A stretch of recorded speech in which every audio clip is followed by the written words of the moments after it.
before we begin, I want to just give this space to Willie. He is the teacher behind all of this. And I want to give him that space right now to be able to talk a little bit about the day. So Willie.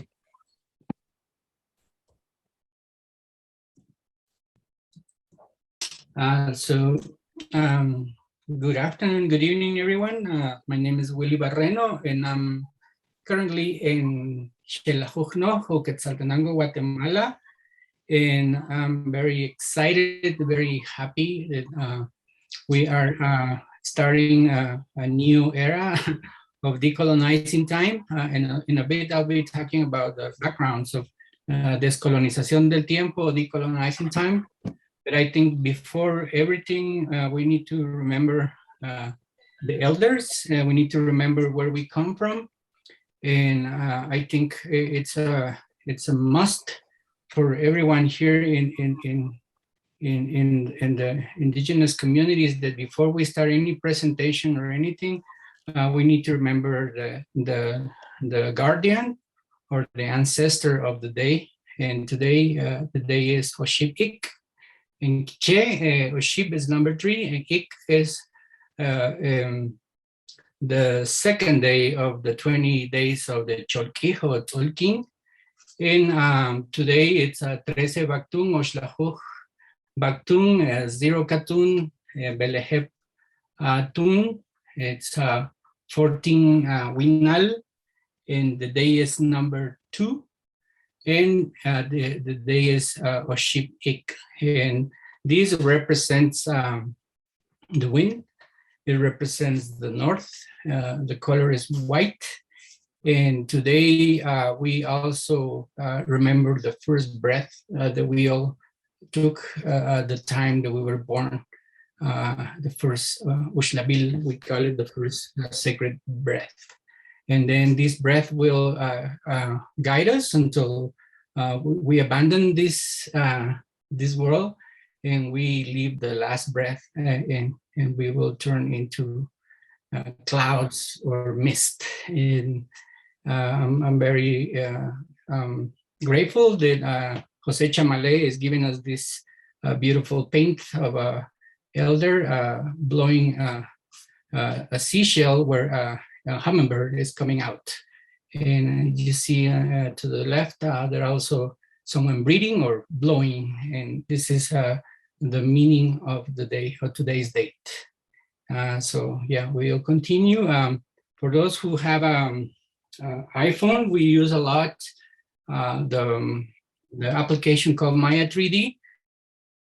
And as you can see, today is August 13th. It's a special day for us too, because it's the day of Zenith in the Mesoamerica area, or specifically in the area where we live. Today, the sun is right exactly above our heads. And it's also important to understand that it's August 13 of minus 3,114 years ago that we start counting time. And we'll get into this explanation later on, but I want you to see this. And yesterday was a full moon, and it's very important also for Ik that it's related to north, to white, and also the moon. We can continue. And in Quiche, as I'm explaining, we call it Ik, but as you can see, there's 3 different symbols, and you can see it in codex or in stelas made out of stone, where our ancestors left us these symbols. But also in this talk, we'll not just be talking just about the Mayas, but also about the Mesoamericans. And it's important that this round cycle of days, we also share the same days with the Nahuatls. And in Nahuatl, its name is Hecatl, and also represents the wind. And also it's directed to the north. We can. This is some windows that are specifically positioned on the north side of Palenque, And as you can see, that's the representation of wind. And throughout these talks, it's not going to be just this one, but hopefully many of us will be talking a lot about the connections of ancient peoples from different times, periods. And myself, I spent 7 years of my life living in New Mexico, and I still have a lot of contact with Pueblo people from New Mexico. And one of the visits of Chaco Canyon, also we see, these kind of windows or doors that somehow are very similar to what our ancestors, the Mayas, did in the classic period here. So yeah, I want to show you a little bit of images, but also graphics and drawings that we are working on in order to explain what you're doing with decolonizing time. Yeah, here today it's number 3, Oship Ik or Osh Ik. And as you can see, my ancestors also draw not just dots and dashes as we've been taught, 1, 2, 3 here, but also we had heads. And these heads would represent also numbers. And it's very curious that today is Oship Ik, and then you can see the face of this elder. And then in his cheek, you see also that T mark that also represents the wind. Yeah, this is a little bit of explanations of today's day. Then also you'll see it in number 13, and this is the symbol of Ehecatl Quetzalcoatl, that it's also, Quetzalcoatl is also represented by the wind in some of the Mesoamerican Central Mexico codex. And yeah, so we often will say Mayans did, Mayans were, or Mayans construct, but then we are trying to recover the language and saying, yeah, Mayans, we are pretty much alive today.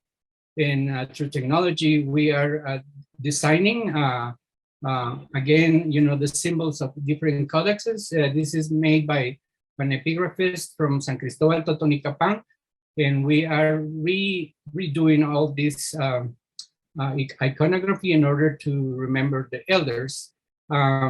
Here, I just want to focus and kind of mention a little bit that decolonizing time started over 2.5 years ago at the beginning of the pandemic, and the idea was to connect with elders, with linguistics, with historians, archaeologists, epigraphists, but the most important part was also to connect with people overseas. We started Descolonización del Tiempo with friends in Canada and also in the US, and also members of communities, different language communities in Guatemala. And we've been doing this for over 2.5 years now. And I think today we're very honored and very happy that we're starting this in English. And hopefully you'll continue to time. The idea is to connect with you guys, and also hoping that you will come and visit us here in the Mayan communities to create this network of recovering, the astronomy, recovering the writing, recovering our languages, but also recovering our traditional foods and connecting. So I think today, to me, I'm very happy, very honored, and very touched by having so many people here learning more about our ancestors and learning. And the most important part, what I want to mention is, wherever you guys are, it's important to recognize your roots. And then I think decolonizing time will teach you that we are part of one of the 5 most fascinating civilizations on the planet, and we are pretty much alive. And today we're speaking English too. We're speaking other languages, not just our Mayan languages, in order to grow our culture. I think we're pretty much alive today. And thanks to Jose Chamale and Jason, we are here. We are part of a bigger network called DESWA. And right now, I'm going to introduce Jason Del Aguila. And by the way, I'm in Guatemala, and Jason is in Oakland, and Jose Chamale is in New York. And we are doing this international network of spreading, our culture here. So, Jason, te dejo las palabras. Thank you. Yeah, so in 2008, I believe it was, yeah, 2008, I had just come from living in Guatemala for 2 years, back to New York with my sister, and we wanted to just be involved in, okay, how can we support movements in Guatemala and maybe even affect maybe that codependency of not codependency, but the subscribing to the American dream, right? How do we dismantle the idea, the falsity of the American dream, and really learn to create the dreams in our homelands? And as Guatemalans, we knew that Guatemala was also a country high in production. Like, you want food produced, you want goods produced, cheap, you go to Guatemala, at least on this hemisphere, right? It's one of those places. So we thought, okay, so we know we have resources, we know we have work to get done in Guatemala. Why are so many of us migrating? So we thought, okay, well, we can start with the Guatemalans we know, and that's where we create a grassroots organization collaborating with groups in Guatemala and from folks who have migrated in the diaspora. So Karen and I, my sister and I, were part of that diaspora. And Willie, being a migrant going to return to Guatemala, we were thinking, okay, what's the new phase? So it's the idea of like, to work to create a developing network with collaborative efforts towards economic and educational autonomy. Sustainability for migrants outside Guatemala and returnees of Mayan communities to Guatemala. So we're looking at the whole path that's going on, the struggle of moving from south to north, from living that change of cultural identity in the north, and still the struggle of making that reconnection when you come back south. And so in Deswa, we consider that fomenting the cultural identity and historic memory is an integral part of the process towards sustainable development. Because part of what gets us dependent on a new culture is forgetting our past and just the necessity, the survival to adapt to this new culture, right? How many of us would still speak our ancestors' Mayan languages if it wasn't for the need to adapt to this new climate, right? So the idea was, let's bring all that back, let's make that chirmol, and let's start cooking. Chirmol, for anyone who doesn't know, una salsa bien rica, a good mix of vegetables to sauce up your meats, and if you're a vegetarian, it still sauce up your rice and your corn real good anyway. So this image up here, it's connecting not only the ancient culture of north, south, east, west, corn, and the sacred fire that this would encompass if we were doing a ceremony, the four elements, air, land, fire, and earth, water. We saw that as a reflection of who we are as well, right? We, the people who have to go from north to south and live that life in the north, are the chiltepes chileros. Those are the young ones. Those are the little ones who are in the north and are still essentially south, and are outside the motherland. And then there's the esguiros, we would call them, and those are the youth still in the south, believing that migration is the option, forced to believe that that's the option, right? Who else are our people? Well, when between our movements, there's migrants who are now forced into something new, strange, and hostile environment, right? That's just migrants in general, whether you migrated from your hometown to another town in Guatemala, or migrated as far as Canada or Chile even, right? So it's definitely encompassing the migrant experience. And the other side we saw to that is there's the migrant, but then there's the family who stays behind and is supposed to hold it down.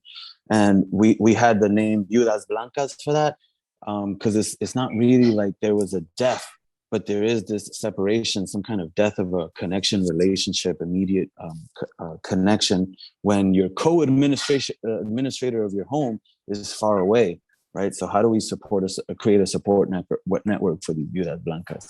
And in the end, the abuelos, the ancestors, the grandparents, because no matter what we're learning on the day-to-day, we're always going to be learning from our abuelos and from our ancestors. No matter how modern we get, man, you're going to just hear some words of wisdom to apply to your modern day job anyway. So we keep that in mind when we're doing all this. Next, thank you. And the way we look at our organizational style comes from this cosmovision at first. What are our goals before we even organize something? Why do we need to grow in these directions? So this symbolizes the organicness of our growth, the way time moves in a spiral, and the way no matter anything needs to grow organically, you need to have solid roots before those branches could go further.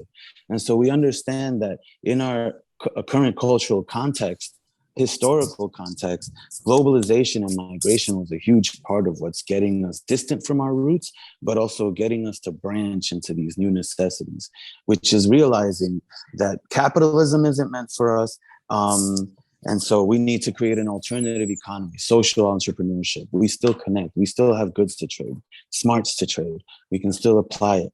Then on the other side, speaking of smarts to trade, popular education. Things that we need to learn that isn't just academia, right? That we, going back to the ancestors, but just daily practices, like in my background images. How do we farm? How do we sustain our community? And in the middle, because we are in this globalized world, and how else do we communicate but through media? And how do we own our own media? How do we create independent media where we keep connecting with our people, just like we're doing now, right? And at the very roots of it, let's never forget that we can't keep growing if those roots aren't well grounded in our historic memory, things that have happened in the recent past, but also in the distant past that isn't in the books, but we know existed, that we're struggling to get into the books today, right? And that is also in line with the people's cosmovision. For those of our family members and ancestors who can't read or write today's language, the modern empire's language, they still have knowledge and wisdom that we've been passing down through word of mouth, through spoken word, through our oral history. Next. And so keeping all that in mind, this is how we as Desbois work. We realize that we constantly have to have in mind the people's cosmovision.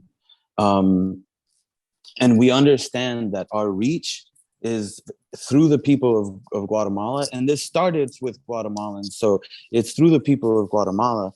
But we also understand, and how you'll hear later on here, is when we decolonize our minds, Guatemala is relative in time. And so we look at it as more like it's inevitable for us to meet our neighbors, our cultural neighbors. And we're going to get into how Guatemala, Mexico, El Salvador, Honduras, we've all been relatively the same, and it's been spreading out. So it's that connection of our people in the outside of the United States before migrating, but also that connection of the migrants. So right there, it says North, but we're spreading all over the world. So it's the people who are from in our homelands and the people who are in the diaspora.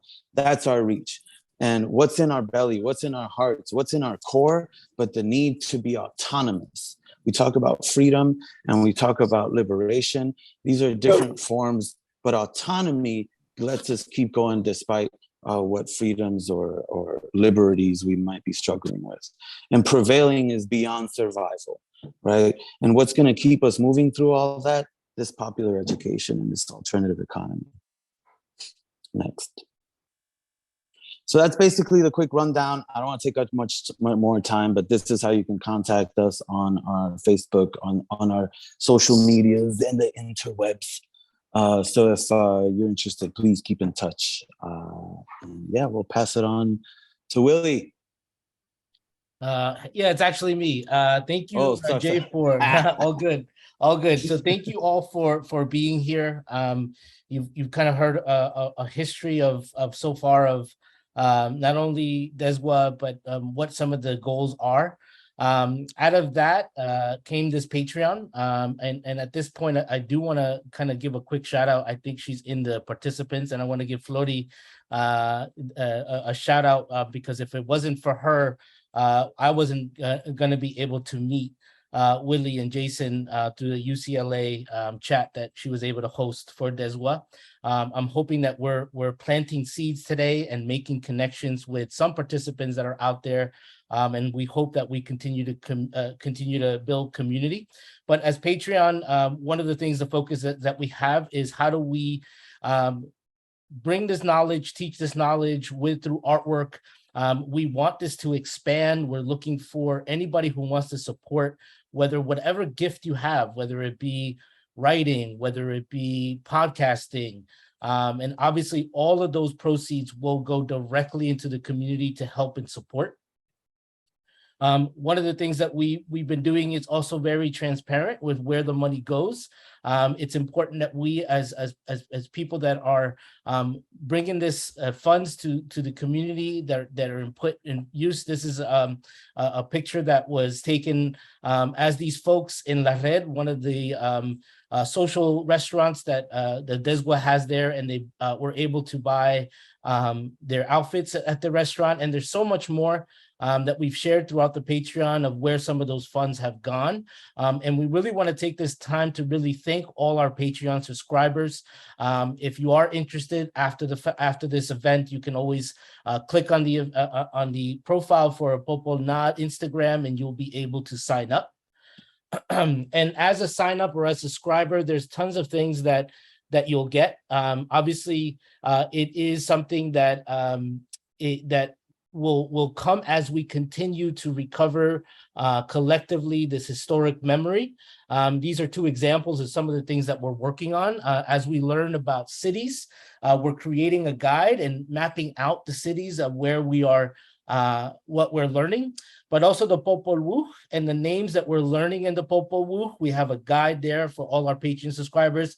The hope is that once we complete these guides, these will be offered for free as art prints to all our Patreon subscribers. So that's something to come. But we're also happy to announce these two shirts. For those who are Patreon subscribers and haven't gotten their shirts yet, please make sure that your messages with your size and your address. And we'll send that out for you just for being a Patreon subscriber. And we also want to announce this new shirt of the numbers. These are now both available as Sangre Indígena art, and again, all of the proceeds will go back into the community that we're supporting and we're helping. So we're excited about that as well. I think Willie's rocking his today. So if you want to have a life-size model, he's there for you. So pretty excited about that.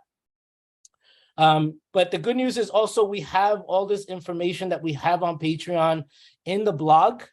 We want this information to be out there for free and to be a supplement to everything that we'll learn on these decolonizing time events.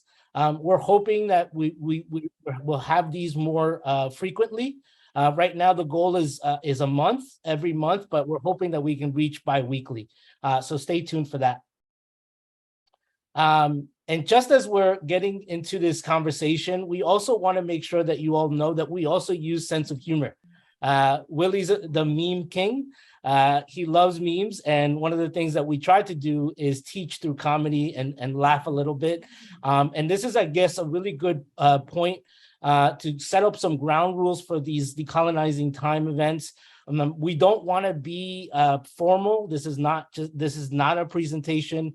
Please feel free to interrupt at any moment. Raise your hand.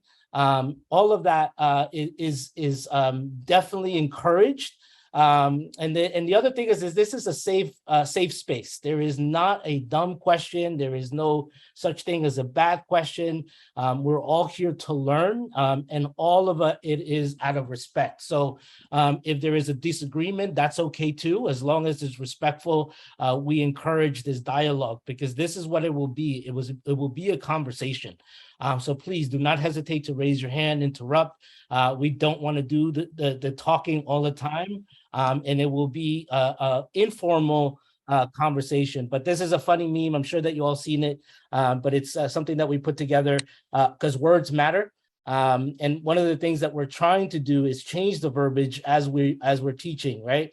So often in academia or scholars, they use gods, God, deity, or calendar as a very specific word choice that we often tend to not abide by, right? We use Lord, guardian, respectable, and we'll get into a little bit more of the details, but most importantly, the count of days. So for now, just enjoy this quick intro to this video. There's no going back in history. But who can contemplate such visions of future and past without a pang of loss? Here, where, as the creation myth of Popol Vuh said, human beings had held the balance between the spirits of the ancestors and the spirits of earth and sky.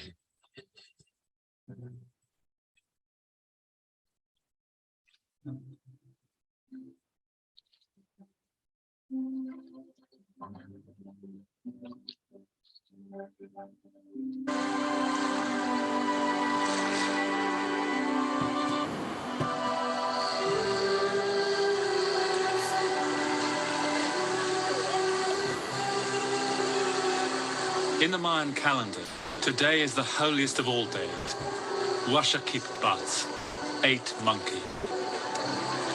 And this morning, seemingly out of nowhere, thousands of ordinary Guatemalan Indians are converging in response to a call from a secret world of the spirit.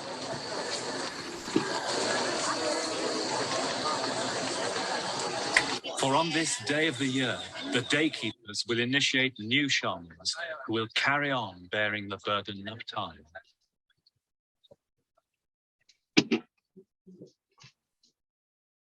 In the 500 years since Columbus, these people have lived outwardly in Western time and Western history.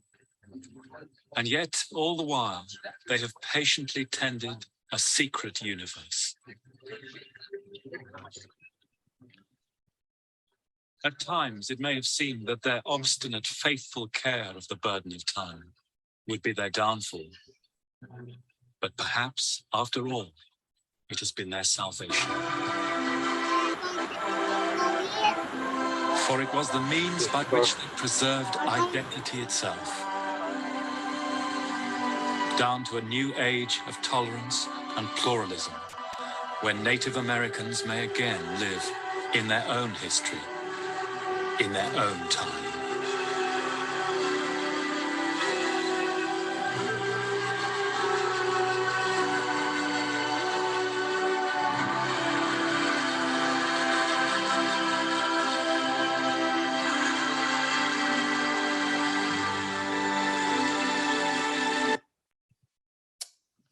So this is where we begin to talk a little bit about time. As we explained a little bit before this graphic and what it meant, it's important to note that the time that we've come to know in the Western world is linear. The time in our ancestors' view was cyclical, just like the spiral. And just like the spiral, we also have our branches and we have our roots. And we hope that throughout these presentations, we do all of that. We reach down to our roots and we show you how time works. Another thing that we're trying to change is perspective. It's okay that some of us don't know any better. Obviously, we've grown up in this world and this Western side of looking at things, but we want to change that. And the way that you view time and our history is no different. This is a good example of what maybe we have a misconception of what is order and what is chaos. In nature, this is what order looks like, and this is what chaos looks like.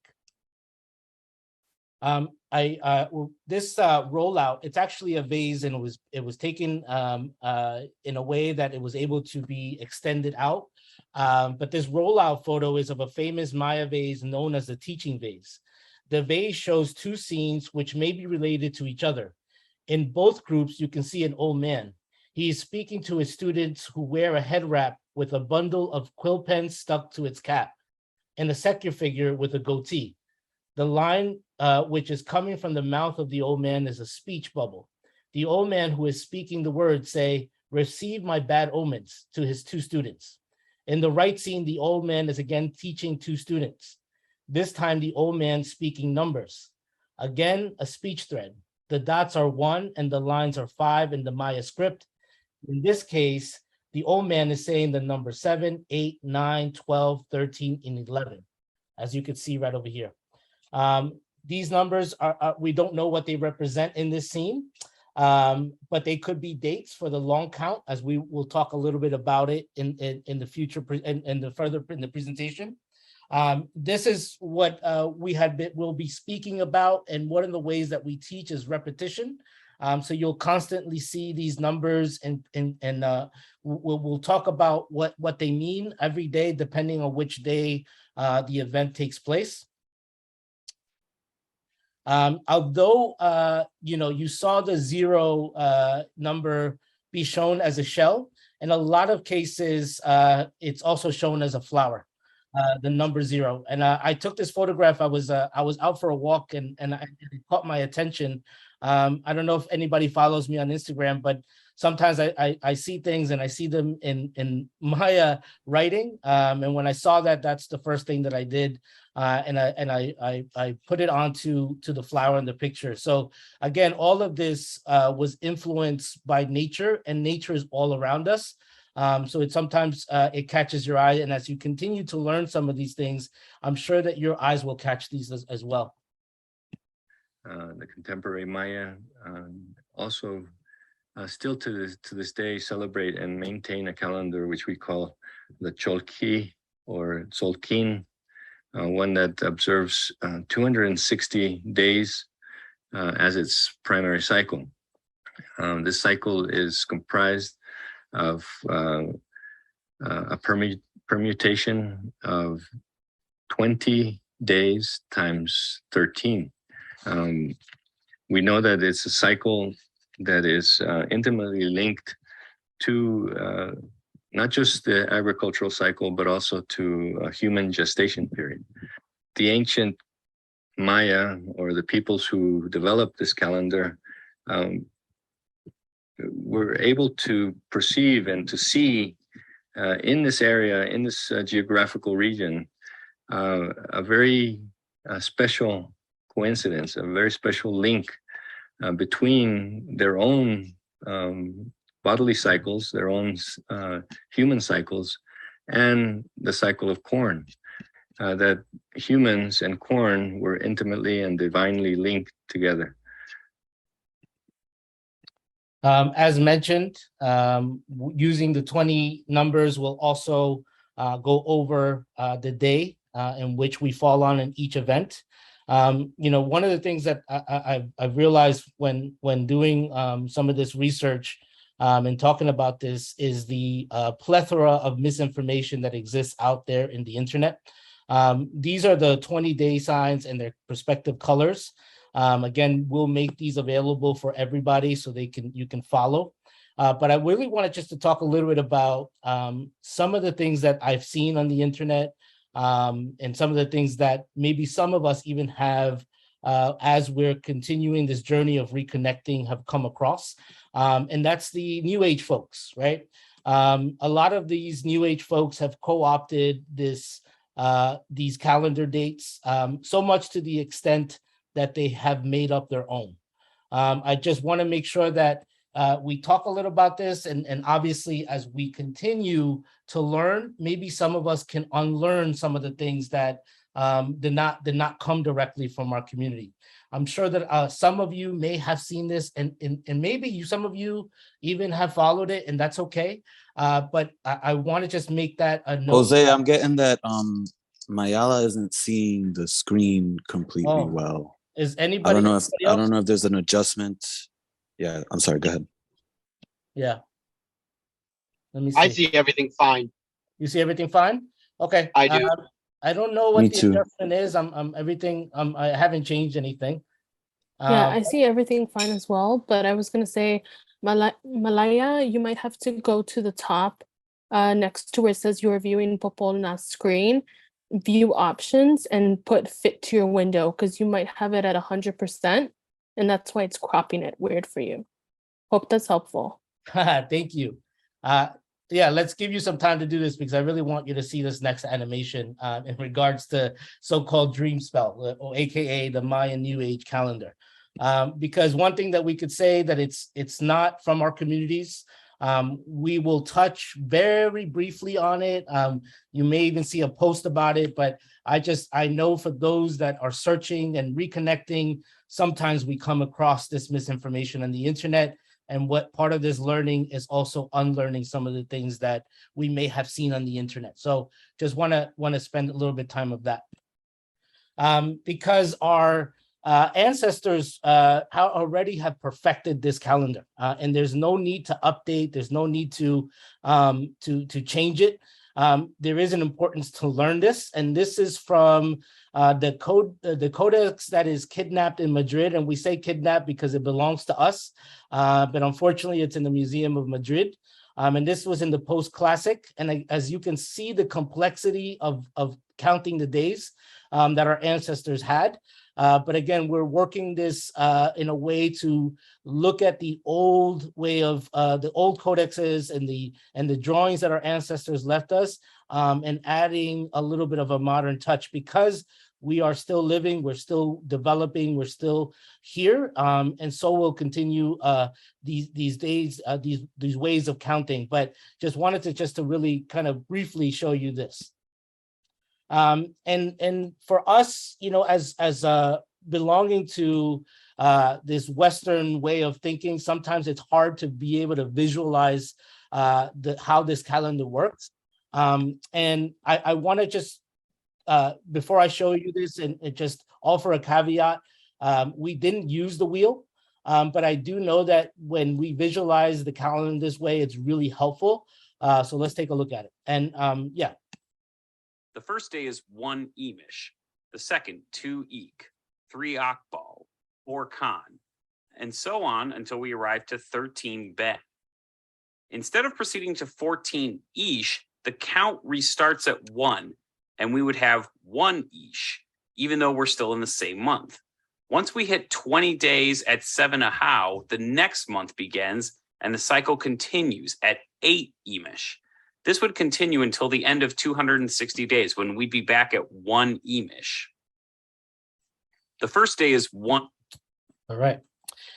So I'm going to ask Willie to come talk a little bit about this. One of the important things that the calendar does offer, as I mentioned before, the complexity is enormous, and it goes far beyond the horoscope type that you see a lot people use.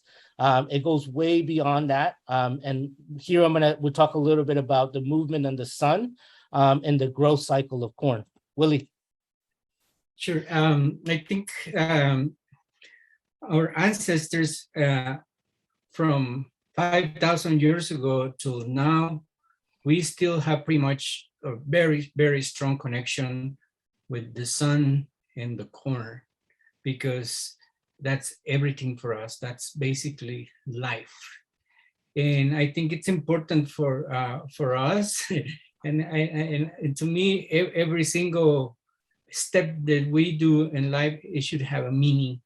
And today, you know, you can see this circle that we have here. And then the first thing that we should check is 13 de agosto, you know, is the zenith. As I'm speaking right now, outside of my home, the clouds are very dark, you know, because this is the beginning of the hurricane season for us. And then the rain will be very, very strong. And then in September 22nd is the equinox, you know, and then it's going to be raining really hard here. And exactly 40 days after the equinox, we'll reach into November 1st, that we all know as the Day of the Dead. For us, that's the end of the rainy season. And then the clouds will stop suddenly, and then everything will start drying out. And from November 1st to December 21st, everything will, we'll harvest everything, and then, the fields will turn yellow. And then that's going to be for us the winter time until February 14. And then here, this is what we call verano, or summer for us. And then things are going to get really hot, and then it's not going to be any rain. And then the sun will be very red from here until the equinox on March 21st. So exactly 40 days from the equinox, we will reach another zenith, which will be April 29, and that will be the beginning of the rainy season again. As you can see, we have now the 4 colors, red on the east, white on the north, black on the west, and yellow on the south, that is giving us, the colors of nature. And as you can see, there is this green triangle. That means the entire season for the rainy season, from April 29 until November 1st, your soils will be very, very, very green. But from November 1st to April 29, we will have very clear skies because almost no clouds. So the sky will be blue. I'm explaining this to you because it's really important if we are going to read the Popol Vuh, or we're going to read the Chilambalam or other books.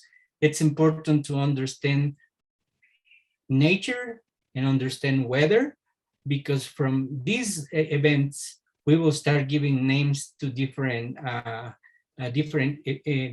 acts that are happening on the sky. And from here, it will be the beginning of all our art. And I'm not going to call mythology, but the ancient stories of the people that have gone time to time. 20, if we multiply 20 13 times, it will get 260 days. That's average 9 months. And then it's very important to notice that February 14 to November 1st, there is exactly 260 days. That is basically the time that we use in order to prepare the land, to get ready for the rain, and then wait for the periods for growing corn until we get the harvest after November 1st. Important facts that we need to understand in order to practice the concept of Maya time. Chamale, no sé si quieres agregar algo. No, but I think that it's one of the beautiful things about the way all of this is set up, and believe me, it's not by coincidence how it correlates to many things in our life. Willie just went over the growth cycle of corn and how it relates to this movement of the sun. And you notice that he said 260, and you also notice that it's 9 months. And there's obviously a correlation there with the human digestion period, with how long we are inside of our mothers. I think that throughout the presentations and throughout these decolonizing times, you will open, this beauty will open up of how beautiful this stuff was mastered. And I think that that's the thing that we're trying to drill here, right? That it's perfection. And there's no need for anybody to change it, to adapt it. So yeah, just wanted to mention that. We're going to quickly talk a little bit the long count, and let's watch this video. This system of calendar keeping is very much like our own system, which establishes a timeline. A timeline is critical for people in order to link historical events to a remote past. In the case of the Maya, a mythological past. Both systems have a beginning point. The Gregorian system beginning at 0, ancient Maya system beginning 3,114 years before the birth of Christ. And so this cycle, which began 3,114 years before Christ, comes to a completion or a recurrence 5,126 years after its beginning. And that completion date will occur on December 21st, 2012 AD. So obviously a lot of numbers were thrown at you. And this is how the long count is measured. Now we have officially have spoken about two separate calendars. One of them is the 260, and this one is the long count. Now there is other calendars that slowly but surely we will learn. But these are the two important ones that we want you to know about as we start off this Decolonizing Time event, so we can always refer back to it. This is a quick graph of what Baktun is, what Katun is, what Tun is, and what Winal is, and what is Keen mean. As you can see, there's period lengths, and there's going to be a lot of numbers thrown at you.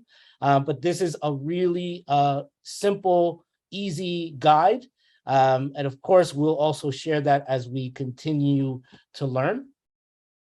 And of course, we also want to make reference to what we know today, and that's the Gregorian calendar and where these Baktuns fall. You may have heard December 12, 2021 before, as in the popular media described as Doomsday, or the AKA Maya Doomsday. And this is why it's important to know certain things, because if we were living before then, we would have known that nothing bad was going to happen. And as popular media continues to use Maya culture, we're not going to talk about it, but I'll mention it. Obviously, with the new Black Panther that's coming out, we all are on pins and needles to make sure that is accurate information, and we don't want another debacle, another fiasco that we had during this Maya Doomsday.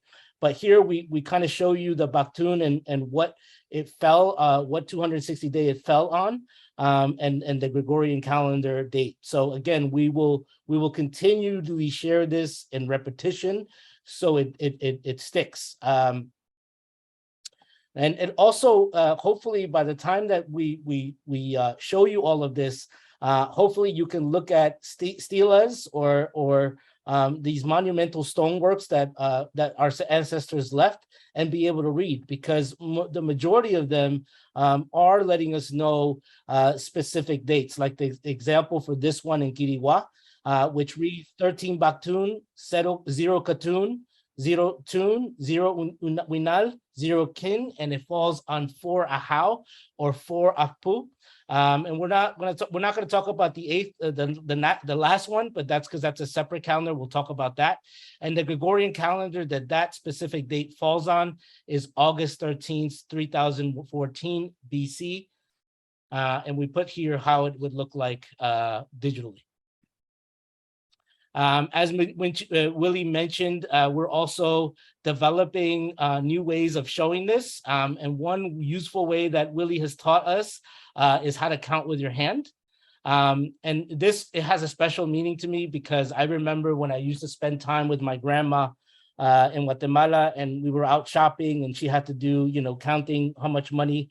I remember specifically that she would count with her thumb, and she would do it with her fingers.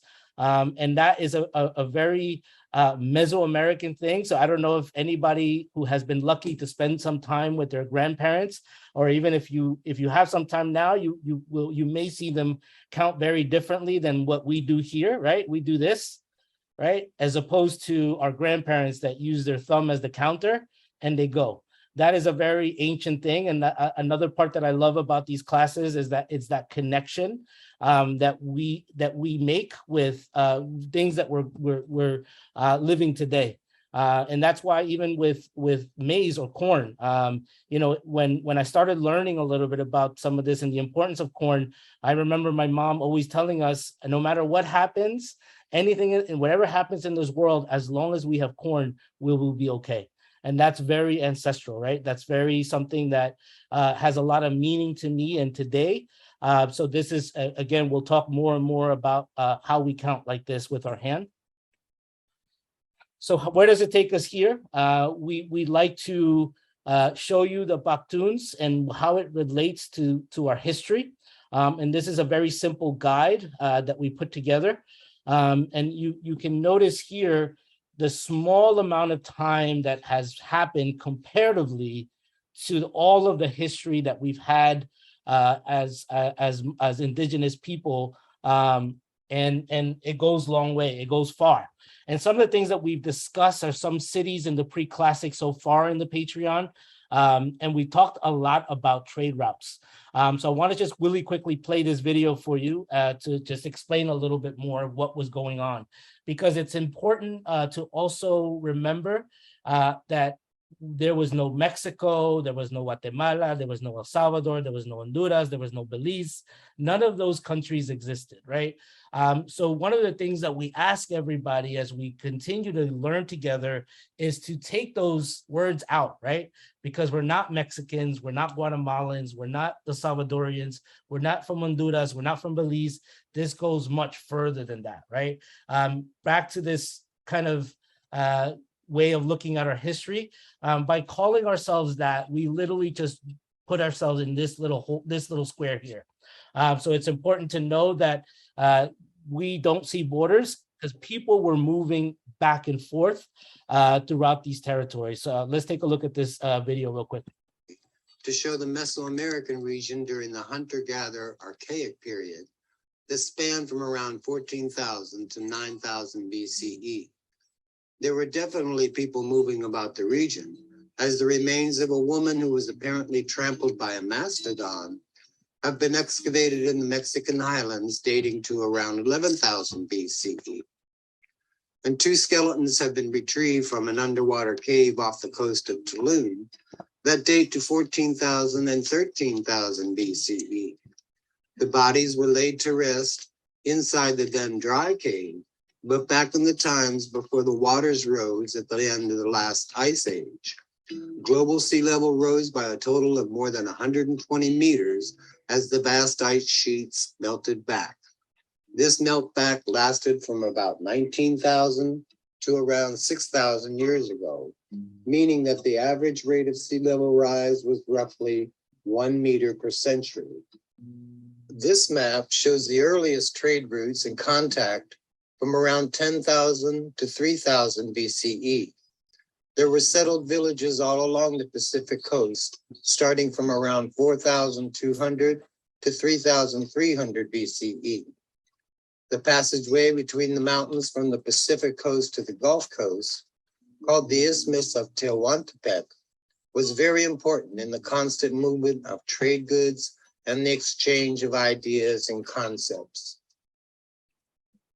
This map shows the elaboration of trade routes in the Maya area during the pre-classic period. There's a focus on cacao, jade, flint, and cotton. Evidence for early trade between the sources of jade in the Motagua Valley of Guatemala and the trade of cacao along the same routes allows the observer to draw a map of far-flung regions which were in contact through trade as early as 1700 BCE. Note the water route of trade from northern South America along the Caribbean and Gulf coasts, definitely by canoe travel. Here's a map showing another view of these same trade routes. Note that you can see the western tip of Cuba. Most remarkable is the recent tracing by mineralogist George Harlan of pre-classic jadeite axes found on the island of Antigua, back to their parent mines in Guatemala. Antigua is nearly 3,000 kilometers east of the Motagua Valley, as the crow flies, and 3,500 kilometers island hopping Cuba, Hispaniola, and so on. Rocks don't float. Only by canoe could they have made their way across the entire Caribbean. A unique and valuable trade item tends to become more valuable as it is traded farther from its source. The incentive is to profit by continuing to trade it until one of 3 things happen. An owner can't bear to part with it, it reaches a cultural area where it is not valued, or it reaches the bitter end of the trade route. For the jadeite axes found on Antigua, the second and third may have both applied. Antigua was the far eastern edge of the Taino cultural area and of the Caribbean island chain. All right, so I'm sorry for the voice. I'm hoping that didn't put you to sleep, but I wanted to show you the extent of the trade routes that were happening. Obviously, we just saw just a little bit part of it where he mentioned the Caribbean and how far Guatemalan, aka Jade, went. But it's important that we know how much of the trade route was extensive, and we already talked about how it went up north. And we'll talk a little bit more as we continue to learn a little bit more. And with that being said, I'm gonna turn it over to Willie. Yes, I think it's important if we want to decolonize time. Time also can mean an age, right? And then we are measuring the ages of the years or the days according to the passage of the sun. The sun is something that it's important for us to count time. And as Jose Chamale was explaining, the form of counting days in long periods was through our fingers. But yeah, we represent numbers like dots and dashes, but also heads. And here, you know, we put a lot of colors on it, so you know we can have a sense of periods of time. But then the Baktun that we are calling, I'm just gonna go into let's read number 13 here, which is the last one. You know, 13 Baktun began, no sé si me puedes poner el cursor ahí en el 13 Baktun, ahí abajo, yeah, right. That began on December 21st, which is a solstice on 2012. So if we go back in time, every box, it would be approximately 400 years, 400 years back, 400 years back, 400 years back. And I asked Chamale to paint this one in the middle 7 with yellow to understand that this is kind of half of the period since our ancestors began counting time, and counting time was almost precisely with the time that we domesticated corn. And that started at 7 Baktunes before, and we'll go all the way down to 0, you know. That is August 13, 3,400 years before the, you know, Christianity, you know, whatever. But it is important. And then it's important for us also to understand that 0 is one of the most important numbers in our cosmovision, because as Jose Chamale explained, also that represents a flower, you know, and that flower, it's flourishing something.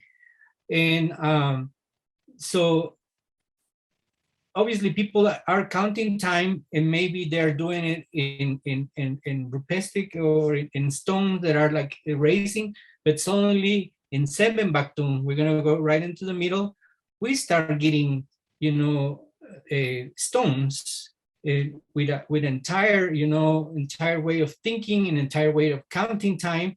And then through these next, you know, slides, we'll be showing you, I think today is just the beginning, you know, and maybe it's very confusing because you're not used to hearing or seeing these images, but I think it's important to see, you know, migration, but also the importance of how languages will develop. Right now we have this small video, you know, that it's a quick introduction on how the evolution of all the peoples are. If you want to play it now, Chamale, it would be awesome. And understanding that colors and numbers in like corn and house is the same in all the 33 Mayan languages that we have today.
quick video. We'll go in the next sessions more, slowly. Today is just an introduction. I know you might be overwhelmed about so much information, but it's important to understand, that today we have 33 languages in Guatemala. In schools they teach us that there is 22 Mayan languages, but then they are not including the ones in Chiapas, in Yucatan, in Quintana Roo, the ones that they speak in El Salvador, in Honduras.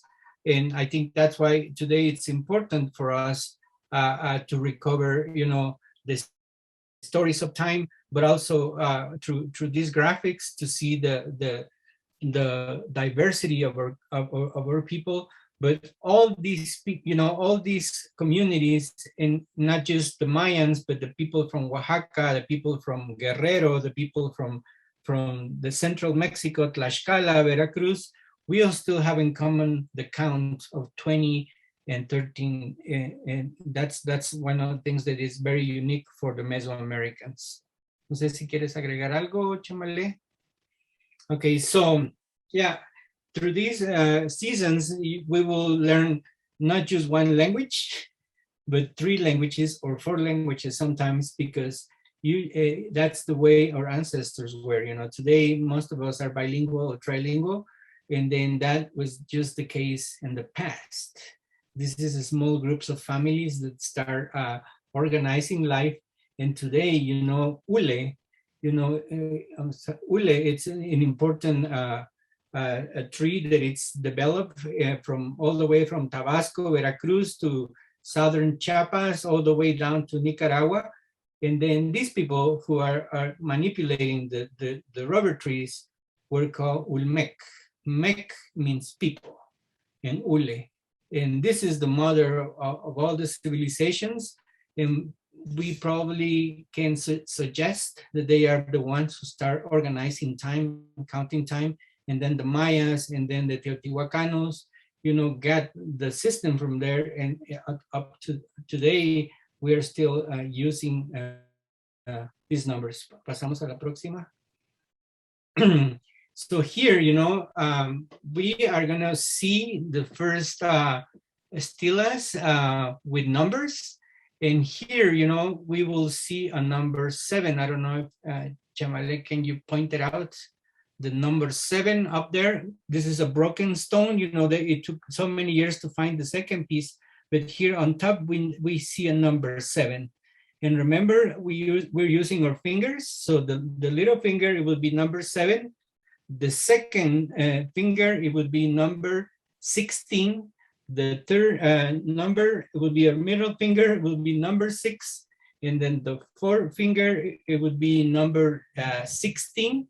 And then the day, it would be number 18. And today we call this day Tijash in Quiche. It's Nap in Yucatec, and Tecpatl in Nahuatl. And through these seasons, we'll get to hear or learn different terms for 3 languages, because remember, people at this time probably were bilingual and trilingual too. But then they will have to represent through iconography and numbers periods of time. And this is the late formative, as is called in archaeologies, that we are developing these civilizations here. This is another one in Tres Zapotes in Veracruz, I believe, Tabasco, and we will see a number 8. I don't know if you can see it pointed out. Yeah, we have a Baktun there, and that means a Baktun, by the way, started in the year 41, in the time that we're using now. And to now, for now, we can recognize these numbers that are important to see that our ancestors had organized it. Seguimos. Here, we will see some paths of migration, as we saw in the videos a while ago. And people are looking for jade and obsidian. And then the Rio Motagua, later on, we'll learn also that the Xinkas play a role in the foundation of all these civilizations, because the Rio Motagua, means the river of the the green stone. And then this is what we needed it in the past in order to be recognized, but also obsidian was very important because we have to use this for arrows, but also we have to use it to cut trees, to cut fruits. Willie, in what language is that? Motagua? Motagua is in Xinca. Xinca. Yeah. It means the river of green stones. That's the translation for Rio Motagua. And we will learn all the toponyms and all the meanings of all the ancient mountains and rivers, because that will tell us, you know, who were the first settlers in all these regions. Seguimos. So here, you know, one thing that we will learn throughout these seasons is that archaeologists have given names to cities like Tacalicabaj right here. That's a Quiché name, but like Tikal or Calakmul or Palenque or Copán, those were names given by the archaeologists, not by the people. But obviously, you know, the discoveries of evidences are changing the names of these places. But for now, you know, Chamale and us, we are redoing these new symbols and to recognize and to see, you know, what the meanings of these stelas are. And so Tacalicabaj is one of the in ancient cities. There was also a blend of Olmecs, Mayas, and some people say that also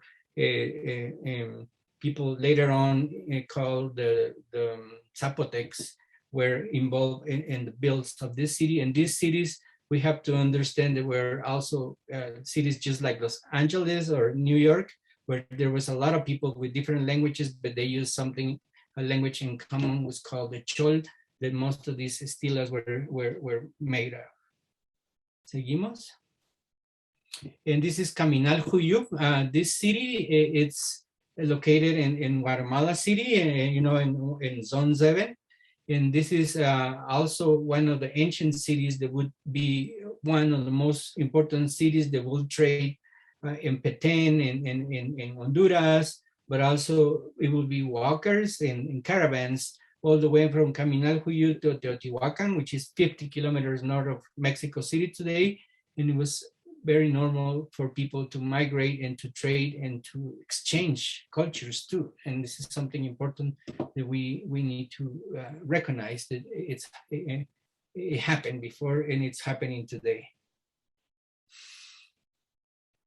Chamale, si se me olvida algo, me lo vas agregando ahí. So yeah, we have proofs, you know, today that the mural of San Bartolo, which is a small city in the north of Petén, it's a mural, I'm sorry, that kind of tells the story of the Popol Vuh, that maybe 2,000 years later, the Quichés will transcribe it into, you know, Latin writings. But here, you know, we also see a transition between the Olmecs and the Mayas. And then always we will be evolving and transforming, you know, but also the roots of corn, the roots of sun, and then the hero twins, it will be very, very, very obviously being told through time. Seguimos. This is, we wanted to show you also, you know, obviously today it's so new, you know, this probably iconography and seeing all these basals and stones, but now we can say that this stone, this was a pot for incense, and this is the style of Teotihuacan. You know, this is thousands of kilometers away from here. This is in Escuintla. Escuintla, it's also a Nahuatl name that means the place of the, I'm not gonna say dogs, but it was some sort of like canyon. Weasel. Weasel, no, I'm sorry, Escuintla sí es perro. Okay, yeah. Yeah. But Cotzumalguapa, is a weasel, and then Sacbing, it's in Cachiquel, y Ya means river. So here it was a blend of people from Teotihuacan and Mayas and maybe Xincas who were creating this fusion culture but also important that they were counting the days the same. Yeah, thank you, Canon. And here, we're gonna learn through the next seasons the directions, and then we will see that yellow is like I said, it's directed to the south. Yash, it's an important color that it's blue and green, and we didn't have a separation between the skies and the earth, but we divided the sky in four corners, and those corners will be red, black, white, and yellow, and we will have also iconography for the directions that we have here. This is a symbol that it was found in Rio Azul in Petén, where we already had the entire sky map. And until today, we do a Mayan ceremony with an elder, they will still have map of the skies, because basically it was so important for us to locate it in time and space. Seguimos. This picture, I took it in Santa Catarina, Palopoj, just a few kilometers outside of Panajachel, the Lake Atitlan. And this is a Catholic procession, but then, behind this is the Virgin Maria, but then here in the back, we still have, like encoded, those symbols from the past, we're still using them today. And here, as we show in the video, we can see all these humongous, highways that we will walk and we will trade and we will learn from each other. This is something that happened in the classic period, which is from the year 250 to 900. And yeah, we always were connected. And here is Izapa. This city is located in the south side of Chiapas, Mexico, and very close to the Guatemalan border. And here we start seeing, the iconography of creation, of ancient times. And here we see someone, pouring water from his mouth, and also pouring water from a bucket or a basket, meaning that, there was the representation of rainy season. And as we mentioned at the beginning, we don't want to call them gods because, until today, there is no translation for God in Mayan languages. Remember that with the colonizers from Castilla came in and started saying, oh, these Mayans have many gods. But then what we have is day keepers or guardians, or later on, we'll go into those concepts that it's important to recover among us. Seguimos. And here, we will see in the Wuk means 7. Baktun is it's the period. Remember that we painted it in we painted it in yellow. And this is Itzapa, and this is Stela number 11. And we will see here an alligator open its mouth. And from this alligator represents the Milky Way. We didn't call it Milky Way, we call it the white alligator. And out of the white alligator, we see this person representing the corn. And then on the side, we see two twins. We don't want to call them male or female. That's a debate that we will clarify as we go by. But then this is the representation of the sun and the moon, right? And then we will see it. We will see this iconography 1,000 years later in Petén, in a plate. And we can go to the next slide. And here, we already have put names. We will see a turtle breaking into two parts. This is in the Greeks call it the Orion's belt, but we didn't see it Orion. We didn't even have the slightly idea who Orion was. We are representing these 3 stars as a turtle. And then this turtle is breaking into two pieces. Today, we see in Orion's belt, there's a triangle, and in that triangle, there is a nebula. That nebula is believed that is the fire where we cook the corn. And then out of the corn, Hunahau is rising up. And then here to my left, I will see Hunahau. That's his name, Hunahau. And then to the right, we will see Jash. Here, the color Jash, and we will see a little Jawar called Balam, which is the one that hides. And later on in the Popol Vuh, a thousand years later, they will change their name in Quiche to Hunahpuish Balanque. But then this is a proof, that the names have changed because of languages and migration, but the meaning of the beginning of time still in plates, in codex, in stones until today. And here we have this in Los Chatos Escuintla. It's an egg Baktun, and we will see the face of this person that it's also related to Teotihuacan. And then it's important to see the piercing that it has in his nose. That later on we will read it in the Popol Vuh. And then what it has in the center, it has some sort of like owl, that it's throwing darts. We will see that story over and over in Tikal when Teotihuacan, creates an invasion, in the year, I think, if I'm not wrong, was the year 341 or 71, when there was an incursion into Teotihuacan. So it means we always have conflict. We don't want to romanticize, our culture, but also we don't want to say we are purely Mayas, because we have Xincas, we have Teotihuacans, we have Mayas, we have other cultures that were blending in as story was going by. Seguimos.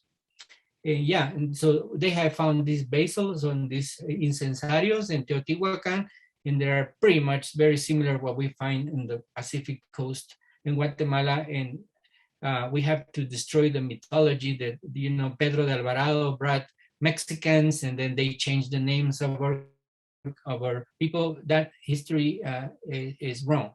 It's fake. We are rewriting and reinterpreting the history and the past of our ancestors. Seguimos, and this is still in Caminal Huyub, where we will see 7 men, it's called, or Wukup men, and later on we will see this in the Popol Vuh, which is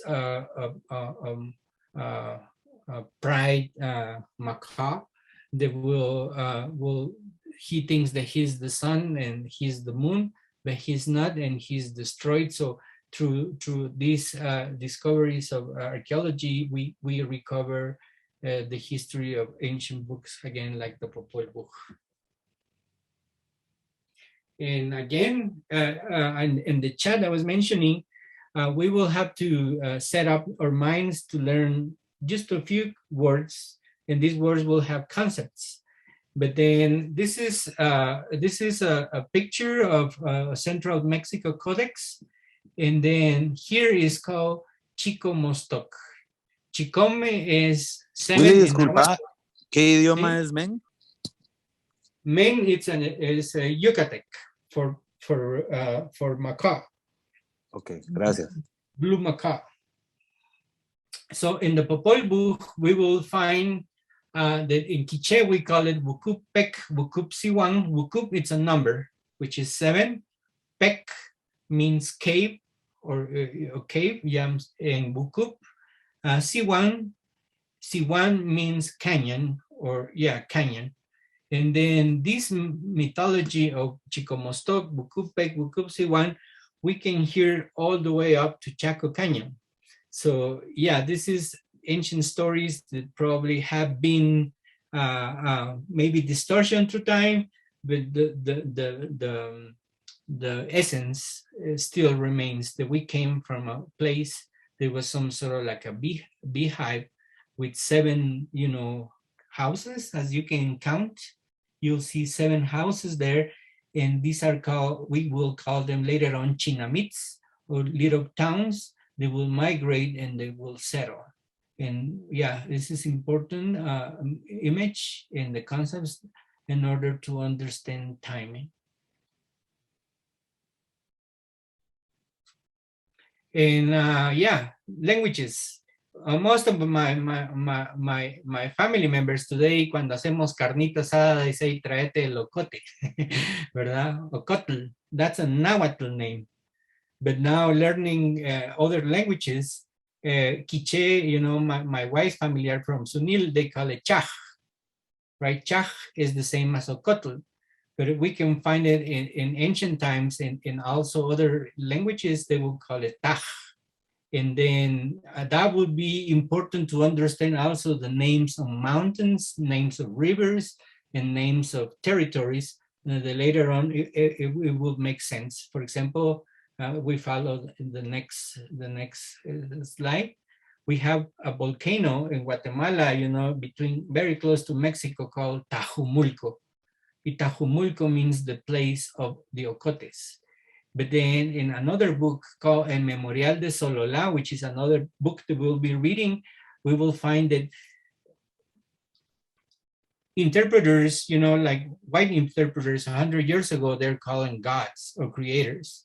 But now we are finding that they are mentioning that these are their ancestors. You know, in Peru, the southern Quechuas, they call apus. And then we call them wits. This is the translation for a volcano, is called wits. And then we will have the same name for pyramid. So we want to skip the word pyramid, and we will just call them wits, which is a mountain. And then wits, that would mean that the translation will be the mountain of fire. And today we call this Volcán de Fuego. Sactecao, aquí está wrong spell, I'm sorry. Sactecao is white coal. And this is, you know, in the winter time, this volcano covers with little granizo. I don't know how to call granizo in English, but yeah, these are our ancestors. They are not necessarily gods, you know, as the Greeks. This is something that we want to change that perspective and saying, yeah, I want to respect my ancestor, which is a volcano, wheats. Granizo is sleet. Sleet, yeah. And yeah, someone asked, do these stories extend through all the present Maya cultures and languages?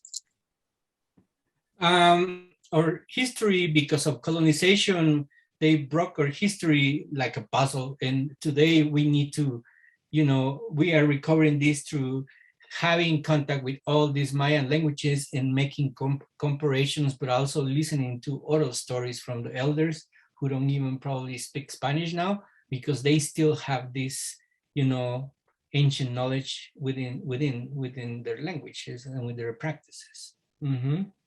So is it fair to say that each town had their own way of sincretizando? Correcto. Yeah. Thank you. So Francisco now knows exactly where their ancestors are. They are not necessarily our grandparents, but also our ancestors can be the mountains and rivers that our ancestors thousands of years ago. And here, you know, we see a fire again being, you know, burned in the highlands near a volcano called Santa Maria. And now we call it Ixcanil, which would be female rabbit. It will be its name instead of Santa Maria, you know. So again, these are not names and times that we are trying to recover. And thanks again to you for being here today. Hopefully, you know, we can build up a community with you, and also you can ask your ancestors, your family members about ancient stories, because this is an entire reconstruction, historical memory of every one of us. Seguimos? Yeah, so migration, you know, we can see now in TikTok, migration to the US, how millions of people came from all over the planet to the US. The same thing is happening, you know, in the 10 and the 11 Baktun. There's a crash, probably a very dramatic, you know, climate change, war, you know, maybe coronavirus. People are escaping the lowlands and migrating to the highlands. And these are families that are having new settles, and they will create all these languages that we know today, and they will give names to the towns like, like as we see here. And that's a migration that it's happening. It's happening in the last 50 years. 3 million Mayans live in the US. It happened, you know, in the 10 and 11 Baktun, where we found better places to live. Next. Yeah, and here we will focus later on two last names and two different peoples that we will find in other books, like the Kanil families and the Toch families. They will write other, you know, colonial books, and they will say where they came from, and many of them came from the coast of Guatemala, and then they established in what today we call it Quiche. Here's a book that we will read. It's called the Rabinalachi, which is one of the most important drama dances still in practice today. They will tell the stories of migration and the stories of conflict, of course. They will, it would be important for the next generations to know. Y próximo. Here we have Pedro Picapiedra y Pablo Mármol. Just kidding. These are saints that were put. And as you can see, we were showing the basils and the incensarios from Teotihuacan are very similar today. But then they put saints. But then these saints were deities, you know, they were here in the past. And as we see here, San Pablo, this is in Rabinal, we see the symbol Atl, which is one of the calendaric day that we call it as Toch, or Yucatecs know it as Muluk. But then here, you know, Pedro Picapiedra and Pablo Mármol, they are called Tojil and Avilish, or they will call them later on other names. So I think it's important again to decolonize. 10 years ago, I was very radical. I would not go into a Catholic church, but then I learned that it's important to go to all these Catholic, you know, festivities, because like Jason was saying, everything is syncretizado, ¿verdad? There is a blend of still Catholicism, but then there is a small, you know, small signals that can tell us that our history is still in there. Seguimos? And yeah, this is maybe important numbers that later on we'll touch base on it, but it's important to see that, you know, from the classic period where the Mayans, I'm gonna say collapse, which is not true, but start moving to the time that Pedro de Alvarado came in 1524. There's about 606 years that still missing. And our job is to see what happened there. And of course, the 500 years of colonization that we have lived, and the 50 years of neo-colonization since the US invasion took place in our land. History still continues.